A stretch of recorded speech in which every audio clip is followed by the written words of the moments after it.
Welcome to this new module on the science of why short-form content converts. We'll have a bit of a deep dive on this subject today. I think one of the things that's been sort of fed back through all the students we've done and through the one-to-ones is that people still kind of have a bit of an issue with how to connect their niche to an idea, to come up with that idea. So I think that this conversation around communication today will really help. So if you are still struggling with how to apply this to your niche, or you're getting sort of low reach and low views, you're probably just missing a little key part around communication, and that's what we're going to talk about today. And it comes down to the fact that most people don't know how to communicate with their audience effectively, and that's all social media is. It's communication, and that's what we're going to get stuck into. So in the other lessons, we were sort of looking at the algorithm all the time, and we were talking about retention for the algorithm and things to appease the algorithm. But what I want you to do when we're talking around this subject is just replace that word with audience, and just everything that we're talking about now is to appease that audience and to build a connection with that audience. And again, it's the same as when we were talking about the algorithm. They're just looking for something and you're not currently providing it if you're not getting that reach and hitting those views. But we're going to fix that today. So by the end of this lesson, we're going to discover why content isn't reaching the right people yet and how to fix that. We're going to learn how to communicate with your audience regardless of what niche you're in. And then I'm going to give you the tools that you need so you can fix your messaging and test more effectively. All of the video content on social media can basically be placed into 6 different categories of content. So we have inspirational content, anything where you're going to inspire people. I don't make a lot of this for my brand, we have for other people, but I don't do a lot of this, but that's one of the categories. Education-based content, I use this very specifically, and I know obviously in the module I talk about that this is a hard win, and I still believe this is a hard win. But there is a way that you can utilise it, not necessarily to reach the widest audience, but to sort of nurture an audience and guide them to your products and services. So we'll talk about that. Entertainment, which I lean on a lot, as you know. I think it's really easy to embed value in entertainment-based content. It can be an easy win. It can be sometimes the hardest thing to kind of come up with an idea for.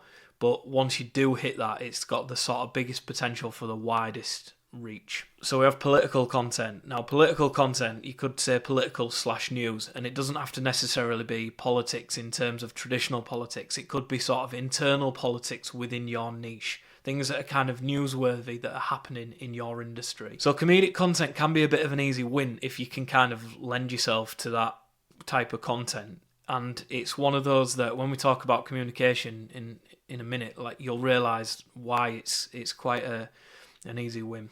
But we'll come back to that. And then we have heartwarming content. That's just a picture of my little boy. I don't ever put him in any content, but it just was quite heartwarming. I think you'll agree.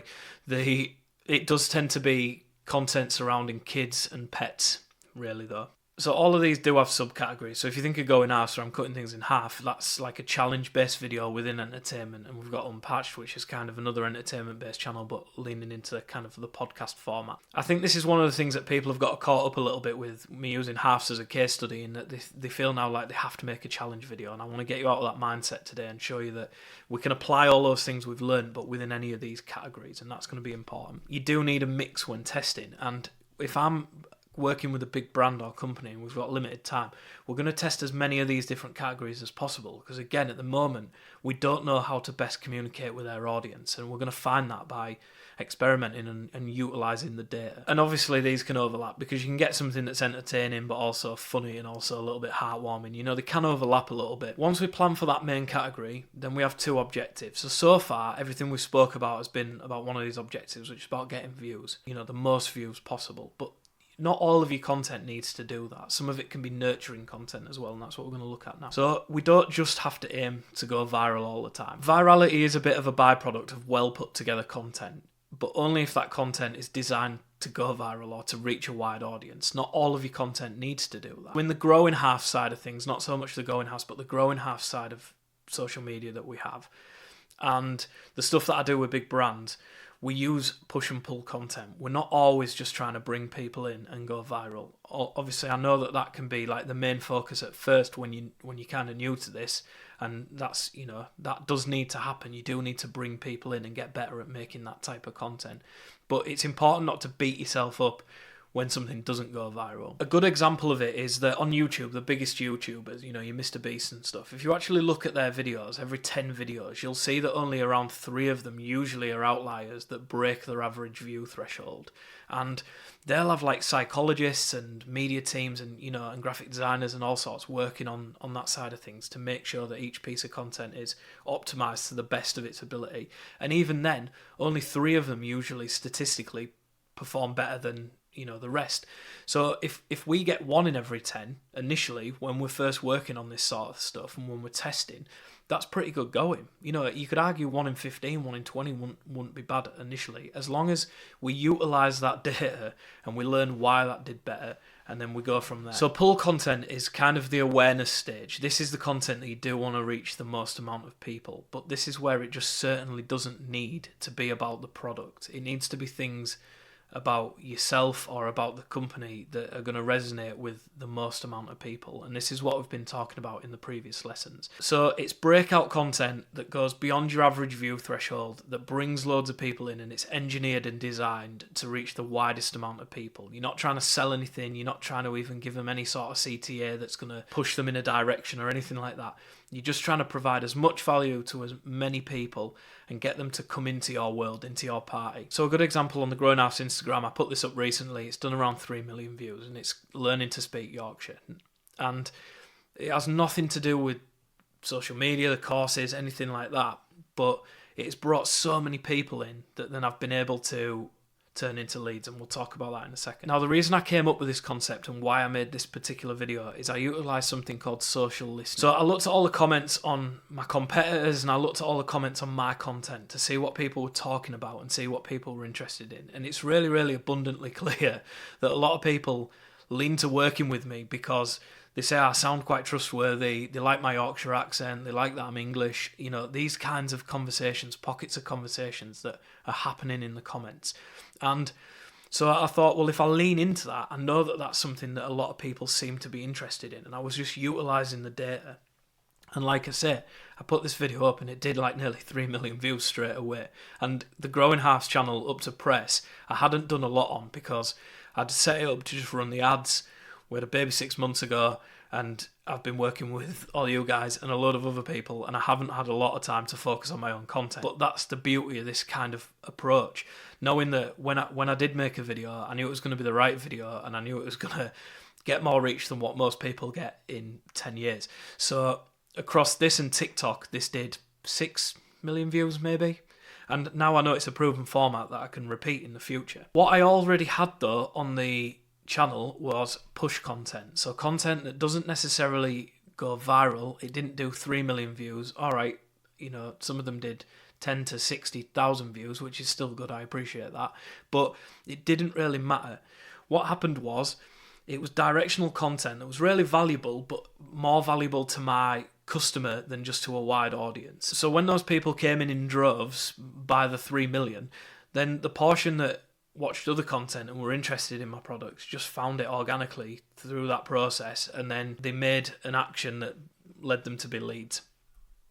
And I posted this, it was an educational piece.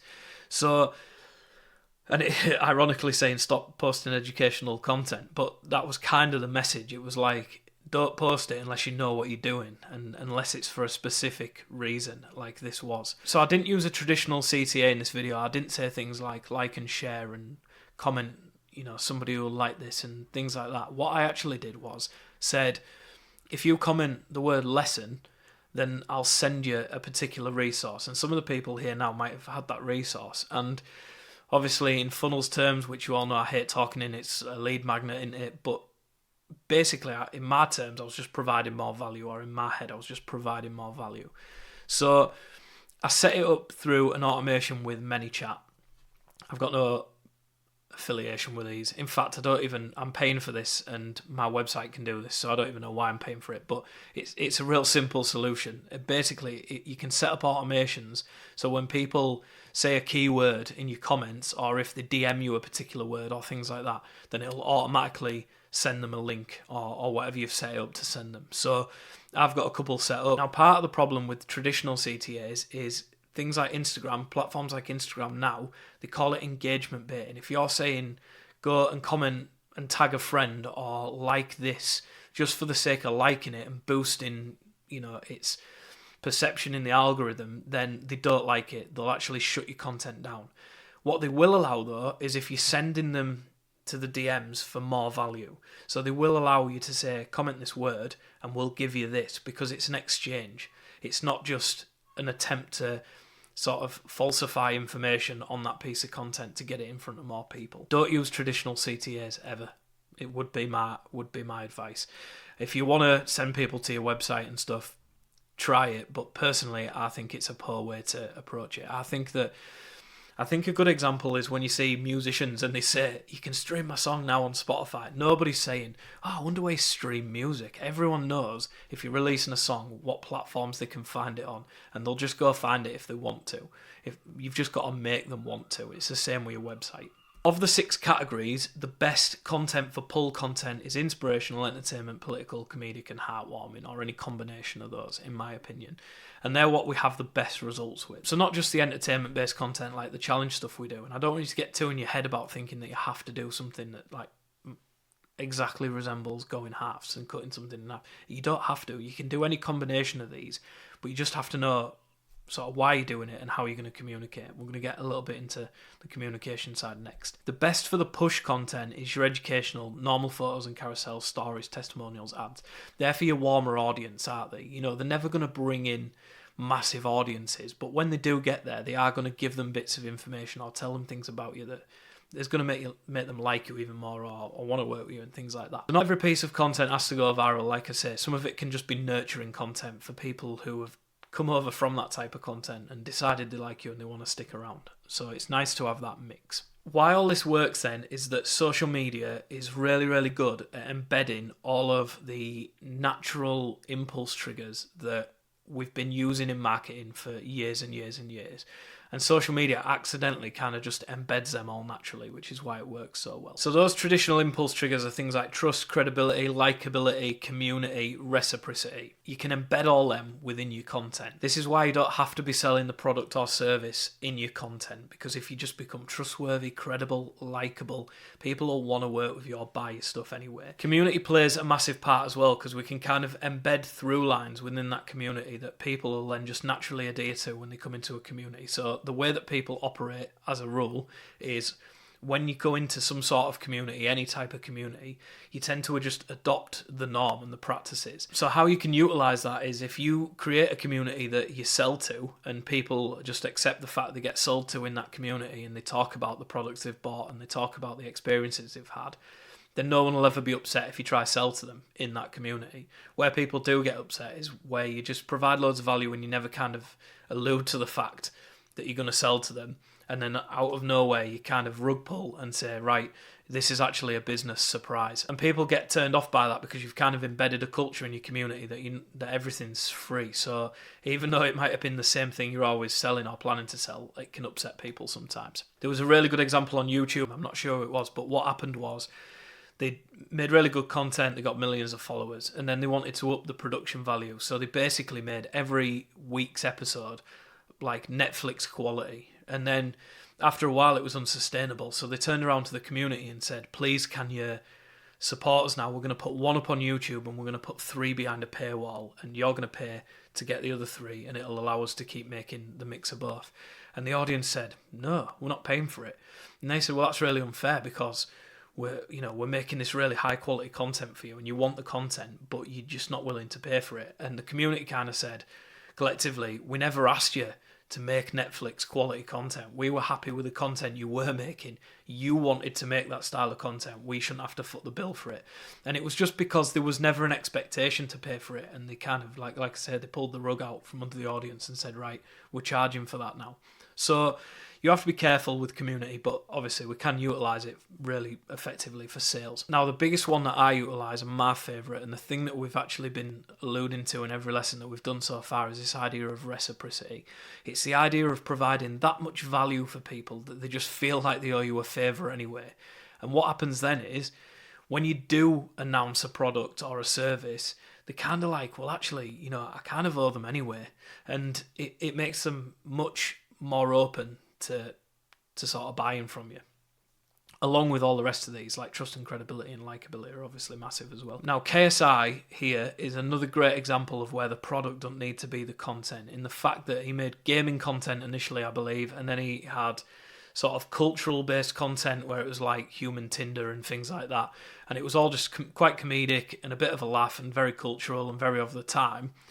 But he also has a boxing career now off the back of it, and he has 2 top 3 albums. He has one that went to number 1 and one that went to number 3. I couldn't name a song of his.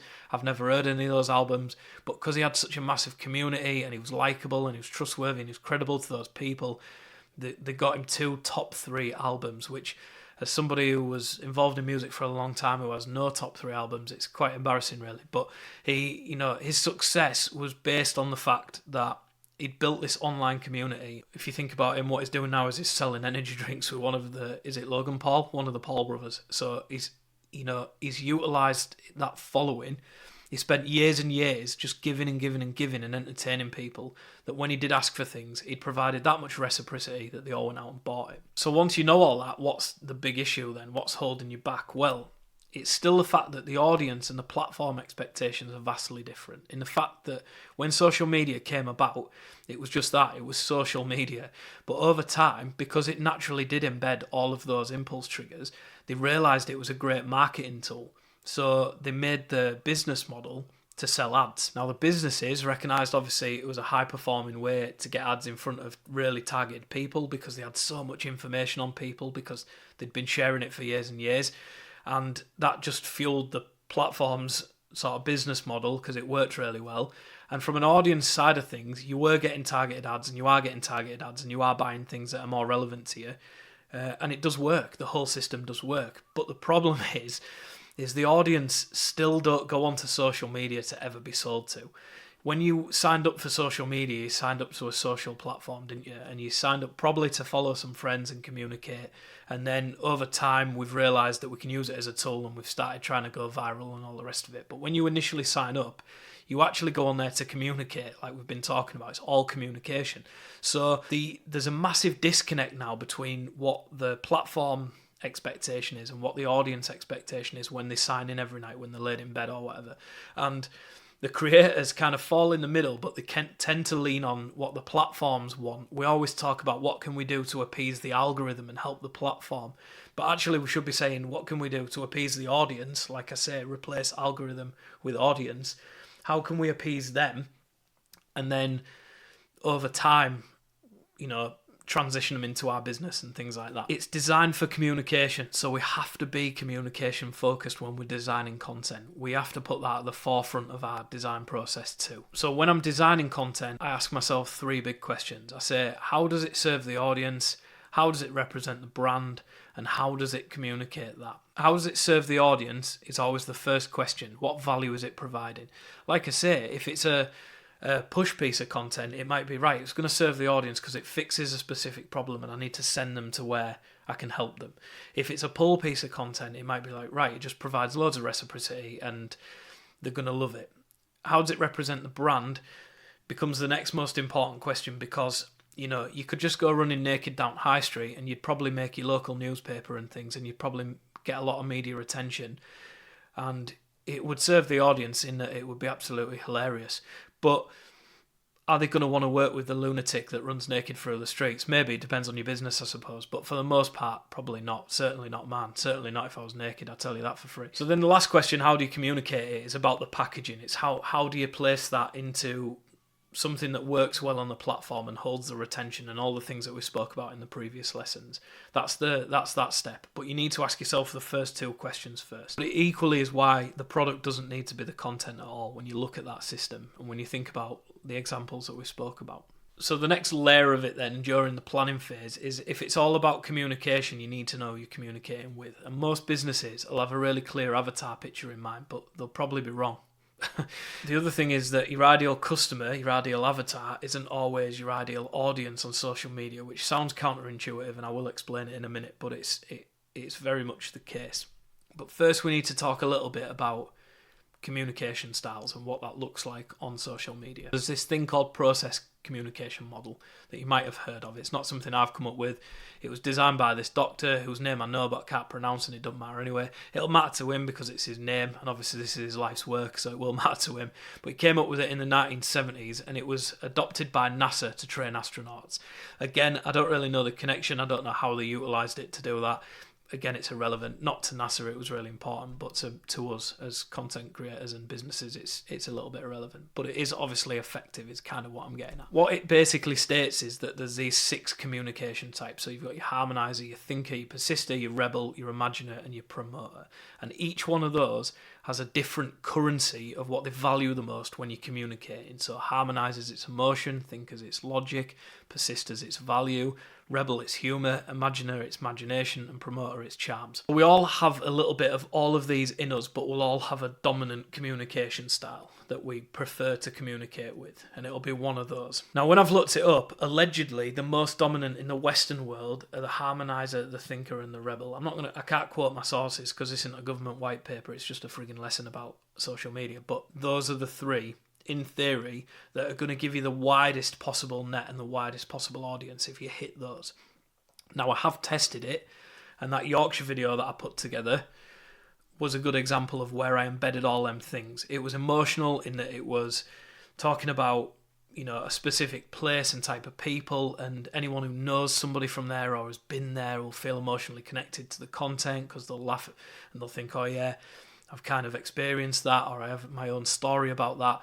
It was quite comedic because I said the word bastard and a few other things, but it was just quite comedic. I tend to communicate with a rebel attitude, I think, which is why I tend to lean into comedy most of the times. That isn't always a good thing, by the way, and I'll explain that in a minute.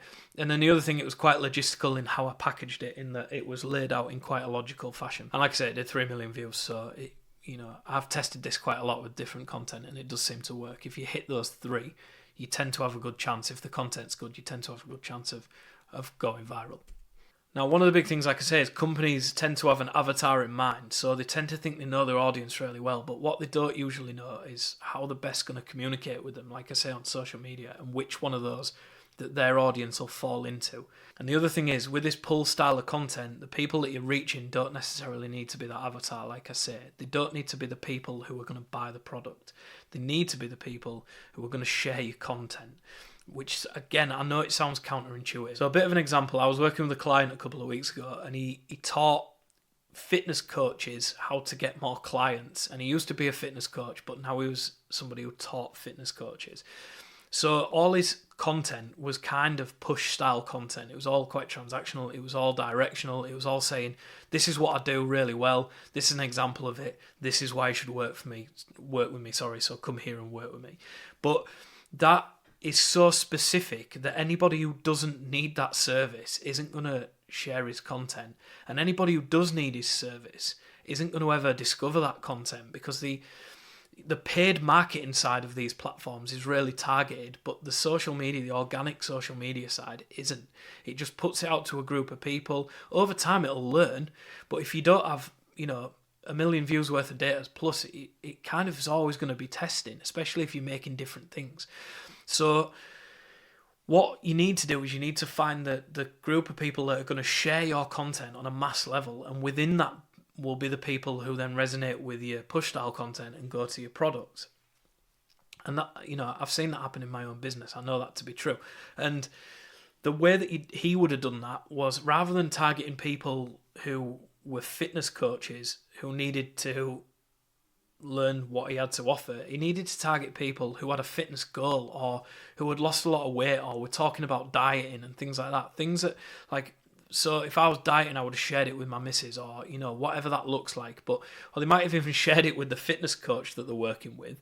And then that would have introduced that fitness coach to that creator. So by making content that's going to resonate and communicate well with people who share that content, you're going to reach the people you need to reach anyway. If you just rely on the algorithm to reach an audience, you need to use paid, targeted ads. You can't do it with organic, not fast anyway. You need to reach a massive wide net of people, and within that will be the people that you need to communicate with, who want to buy your product. The other thing with the guy who's the fitness coach is that he was reaching people who were already fitness coaches, but if he just reached people that were in really good shape and hated their job, for example, they might have thought, do you know what, I could actually be a fitness coach if I worked with him for a little bit. I could get some clients. People are always asking me to do diet plans for them in the gym.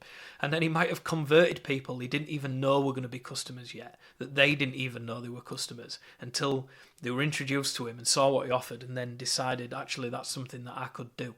So again, you don't want to just presume anything about your audience and reach just the people that you think are going to buy your product. That's when you make poor content, when you're thinking of a really specific niche audience. The other side of the coin when we're talking about this is that people tend to communicate through their lens. So even when they know that they're trying to reach a wider audience now, they'll still try and make content that basically is through their lens. And the biggest thing people say to me is, I just don't get it. I think that was a great video.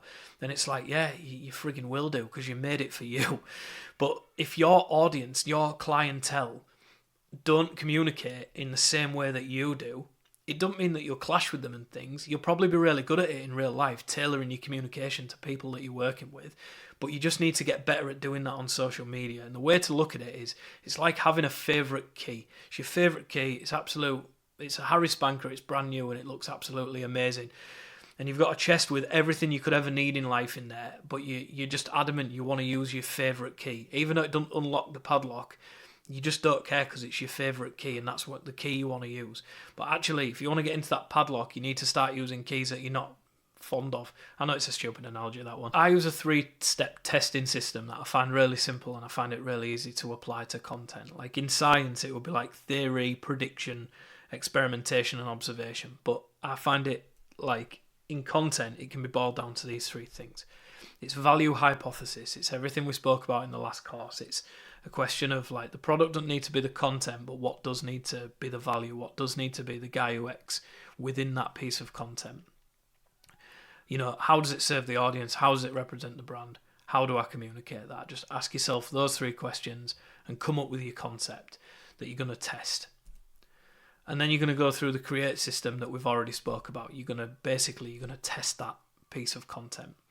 And then when you've tested it, you're just going to assess and you're going to act based on your results. But you're not going to get too emotionally invested like we spoke about. You're just going to look at the data from all the different things you've tested and think, right, these perform best. What can we tweak now? How can we make it perform better? And things like that. Make push and pull content though. Even though you've come to me to get the big views, I'm not saying stop doing the things that you've been doing, because you're going to want to obviously nurture that community when they do come in. Remember that these are allegedly the most dominant types. Like I say, I've had a lot of success in this, but test all of them. Test all of them. Don't just like rely on that. Test all of them, because even though they're the most dominant types, your audience might fit into a pocket that just is in one of the lesser common types. And then if you get it all right, you'll hit these impulse triggers and it will just convert. It'll just convert without you even meaning it to convert.